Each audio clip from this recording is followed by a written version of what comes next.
चलिए नमस्कार साथियों, स्वागत है आप सभी का फिर से हमारे यूट्यूब चैनल JNF ऑफिशियल में। तो दोस्तों आज की इस क्लास में हम लोग 11 अप्रैल के top 15 most important current affairs को सॉल्व करने वाले हैं दोस्तों। तो चैनल पर पहली बार विजिट करें तो चैनल को सब्सक्राइब कर लें और बेल आइकन प्रेस कर दें। तो दोस्तों current affairs 11 April most important current affairs question of the day, it's helpful for your upcoming exam, please like and share. चलिए पहला नंबर क्वेश्चन है, किस एयरलाइंस ने बेंगलुरु इंटरनेशनल एयरपोर्ट लिमिटेड के साथ दक्षिण भारत के लिए बेंगलुरु को एक प्रमुख विमानन केंद्र के रूप में विकसित करने के लिए एक समझौते पर हस्ताक्षर किए? क्या है क्वेश्चन? पहला नंबर दोस्तों, क्वेश्चन नंबर 1 है, किस एयरलाइंस ने कौन से एयरलाइंस ने बेंगलुरु इंटरनेशनल एयरपोर्ट लिमिटेड के साथ दक्षिण भारत के लिए बेंगलुरु को एक प्रमुख विमानन केंद्र के रूप में विकसित करने के लिए एक समझौते पर हस्ताक्षर किए? तो ये हो जाएगा इसका राइट आंसर दोस्तों, एयर इंडिया। क्या हो जाएगा दोस्तों? एयर इंडिया ने क्या किया है दोस्तों? Airline Bengaluru international airport limited के साथ दक्षिण भारत के लिए बेंगलुरु को एक प्रमुख विमानन केंद्र के रूप में विकसित करने के लिए एक समझौते पर हस्ताक्षर किए। तो क्या हो जाएगा इसका राइट आंसर दोस्तों? Air India. चलिए क्वेश्चन नंबर 2 की ओर चलते हैं दोस्तों। चलिए क्वेश्चन नंबर 2 है दोस्तों, भारतीय खाद्य सुरक्षा। क्या है दोस्तों क्वेश्चन नंबर 2? भारतीय खाद्य सुरक्षा और मानक प्राधिकरण ने किस शहर के प्रमुख बाजारों को लक्षित करते हुए एक व्यापक जागरूकता और संवेदीकरण कार्यक्रम शुरू किया है? क्या है दोस्तों क्वेश्चन नंबर 2? भारतीय खाद्य सुरक्षा और मानक प्राधिकरण ने किस शहर के प्रमुख बाजारों को लक्षित करते हुए एक व्यापक जागरूकता और संवेदीकरण कार्यक्रम शुरू किया है? तो इसका राइट आंसर हो जाएगा दोस्तों नई दिल्ली। क्या हो जाएगा राइट आंसर दोस्तों? नई दिल्ली। भारतीय खाद्य सुरक्षा और मानक प्राधिकरण FSSAI ने किस शहर के प्रमुख बाजारों को लक्षित करते हुए एक व्यापक जागरूकता और संवेदीकरण कार्यक्रम शुरू किया है दोस्तों? ये हो जाएगा राइट आंसर इसका नई दिल्ली। क्या हो जाएगा दोस्तों? नई दिल्ली। चलिए क्वेश्चन नंबर 3 की ओर चलते हैं दोस्तों। क्वेश्चन नंबर 3 है, भारतीय खिलाड़ी सुमित नागल ने 35वीं रैंकिंग वाले माटेओ अर्नाल्डी को हराकर मोटे कार्लो मास्टर्स में मुख्य ड्रॉ मैच जीतने वाले पहले भारतीय बन गए। तो भारतीय क्या हो जाएगा दोस्तों इसका खाली जगह में? भारतीय टेनिस खिलाड़ी। कौन से खिलाड़ी दोस्तों? भारतीय टेनिस खिलाड़ी सुमित नागल ने 35वीं रैंकिंग वाले माटेओ अर्नाल्डी को हराकर मोटे कार्लो मास्टर्स में मुख्य ड्रॉ मैच जीतने वाले पहले भारतीय बन गए। तो ये हो जाए इसका राइट आंसर दोस्तों टेनिस। क्या हो जाएगा? टेनिस। क्वेश्चन नंबर 4 की ओर चलते हैं दोस्तों। 4 कह रहा है दोस्तों, वर्चुअल एटीएम सुविधा शुरू करने के लिए किस बैंक ने पेमार्ट इंडिया प्राइवेट लिमिटेड के साथ साझेदारी की है? क्या है दोस्तों क्वेश्चन नंबर 4? वर्चुअल एटीएम सुविधा करने के लिए किस बैंक ने पेमार्ट इंडिया प्राइवेट लिमिटेड के साथ साझेदारी की है दोस्तों? ये हो जाएगा J&K बैंक। कौन सा बैंक दोस्तों? J&K bank. चलिए क्वेश्चन नंबर 5 की ओर चलते हैं। 5 कह रहा है दोस्तों, इंडियन एयरलाइंस की स्थापना कब की गई थी? क्या है दोस्तों क्वेश्चन 5 नंबर? इंडियन एयरलाइंस की स्थापना कब की गई थी? ये हो जाएगा 15 जून 1953 को। कब की गई थी? 15 जून 1953 को। ये मोस्ट इंपोर्टेंट क्वेश्चन है दोस्तों, इसको याद रखना है दोस्तों। क्या है दोस्तों क्वेश्चन नंबर 5, इंडियन एयरलाइंस की स्थापना कब की गई थी? तो ये हो जाएगा 15 जून 1953 को। ठीक है, चलिए क्वेश्चन नंबर 6 की ओर चलते हैं हम लोग। 6 कह रहा है, हाल ही में किस भारतीय नौसेना जहाज को नौसेना स्टाफ के क्या है क्वेश्चन? हाल ही में किस भारतीय नौसेना जहाज को नौसेना स्टाफ के प्रमुख द्वारा ऑन द स्पॉट यूनिट प्रशस्ति पत्र से सम्मानित किया गया? क्या है क्वेश्चन नंबर 6? हाल ही में किस भारतीय नौसेना जहाज को नौसेना स्टाफ के प्रमुख द्वारा ऑन द स्पॉट यूनिट प्रशस्ति पत्र से सम्मानित किया गया? तो ये हो जाएगा INS शारदा। क्या हो जाएगा दोस्तों इसका? INS शारदा।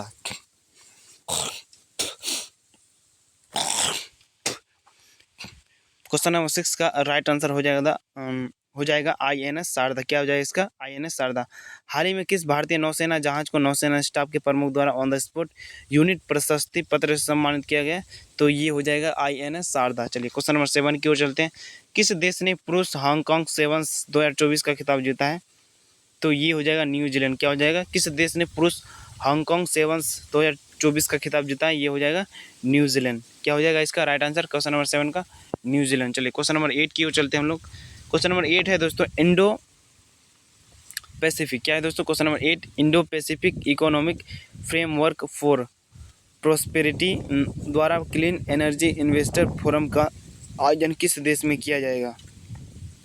क्या है दोस्तों? Question number 8, Indo Pacific economic framework for prosperity द्वारा क्लीन एनर्जी इन्वेस्टर फोरम का आयोजन किस देश में किया जाएगा? ये हो जाएगा सिंगापुर। क्या हो जाएगा इसका राइट आंसर दोस्तों? सिंगापुर। याद रहेगा दोस्तों। चलिए क्वेश्चन नंबर 9 की ओर चलते हैं। क्वेश्चन नंबर 9 है संगीत नाटक अकादमी। क्या है दोस्तों? क्वेश्चन नंबर 9, संगीत नाटक अकादमी तक देश के अलग अलग शक्तिपीठों में शक्ति संगीत और नृत्य का महोत्सव आयोजित कर रही है।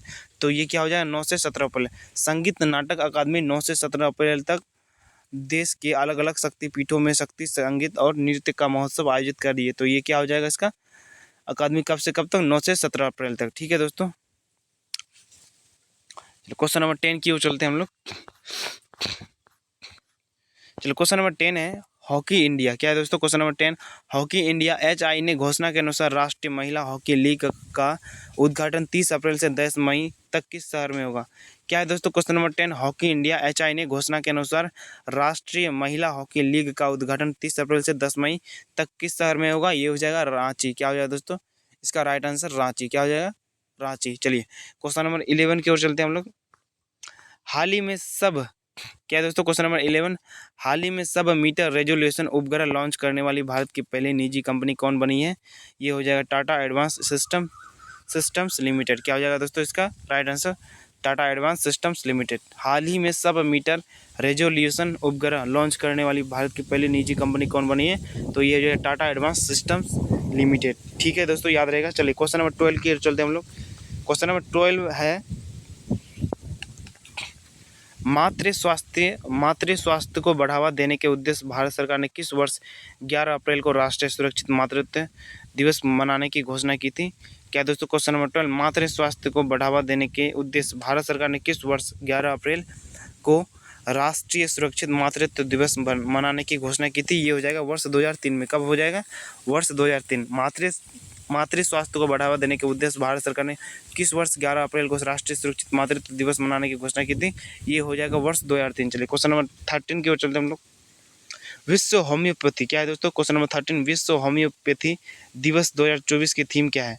क्या है क्वेश्चन नंबर 13 दोस्तों? विश्व होम्योपैथी दिवस 2024 की थीम क्या है? अनुसंधान को सशक्त बनाना, दक्षता बढ़ाना, एक होम्योपैथी संगोष्ठी। क्या है दोस्तों? अनुसंधान को सशक्त बनाना, दक्षता बढ़ाना, एक होम्योपैथी संगोष्ठी। याद रहेगा दोस्तों। क्वेश्चन नंबर 13 का विश्व होम्योपैथी दिवस 2024 की थीम क्या है? अनुसंधान को सशक्त बनाना, दक्षता बढ़ाना, एक होम्योपैथी संगोष्ठी। चलिए क्वेश्चन नंबर 14 की ओर चलते हैं। हाल ही में चर्चा में रहे रणनीतिक रक्षा गठबंधन AU-KUS में कौन सा देश शामिल है? क्या है दोस्तों? क्वेश्चन नंबर 14, हाल ही में चर्चा में रहे रणनीतिक रक्षा गठबंधन AU-KUS में कौन सा देश शामिल है? ये हो जाएगा जापान। क्या हो जाएगा दोस्तों? इसका राइट आंसर जापान। चलिए क्वेश्चन नंबर 15, ये लास्ट क्वेश्चन है दोस्तों। मुख्य निर्वाचन आयुक्त वो अन्य निर्वाचन आयुक्त का कार्यकाल कितना वर्ष है? क्या है क्वेश्चन नंबर 15 दोस्तों? मुख्य निर्वाचन आयुक्त वो अन्य निर्वाचन आयुक्त का कार्यकाल कितना वर्ष है? ये हो जाएगा 6 वर्ष। कितना हो जाएगा दोस्तों? 6 वर्ष। याद रहेगा दोस्तों। तो दोस्तों इस तरीके से हम लोगों ने आज के टॉप 15 क्वेश्चंस को, 11 अप्रैल के टॉप 15 क्वेश्चंस को सॉल्व किया दोस्तों। और ये एग्जाम्स की दृष्टि से वेरी इंपॉर्टेंट क्वेश्चन है दोस्तों, इनको याद रखना है दोस्तों। और इस तरीके के वीडियो हर दिन डेली पब्लिश होंगे। आज 11 तारीख है, कल 12 होगा दोस्तों। कल भी पब्लिश होगी वीडियो। तो आप लोग को हर एक वीडियो को लाइक कर देना है और चैनल पर पहली बार विजिट करें तो चैनल को सब्सक्राइब कर ले। तो दोस्तों अब हम लोग बढ़ते हैं आज के सुविचार की ओर। तो दोस्तों आज का सुविचार क्या है? आज का सुविचार है, सफल और असफल लोग अपनी क्षमताओं में बहुत भिन्न नहीं होते। सफल और असफल लोग अपनी क्षमताओं में बहुत भिन्न नहीं होते हैं। वे अपनी क्षमताओं तक पहुंचने के लिए अपनी इच्छाओं में भिन्न होते हैं। क्या दोस्तों? वे अपनी क्षमता तक पहुंचने में के लिए अपनी इच्छाओं में भिन्न होते हैं। ठीक है दोस्तों। तो ये आज का सुविचार है दोस्तों।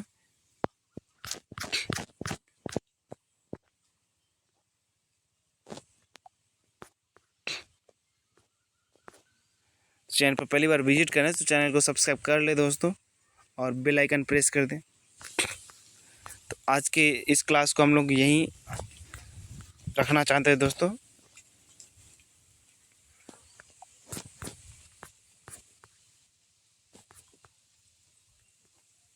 चलिए। धन्यवाद दोस्तों। चलिए।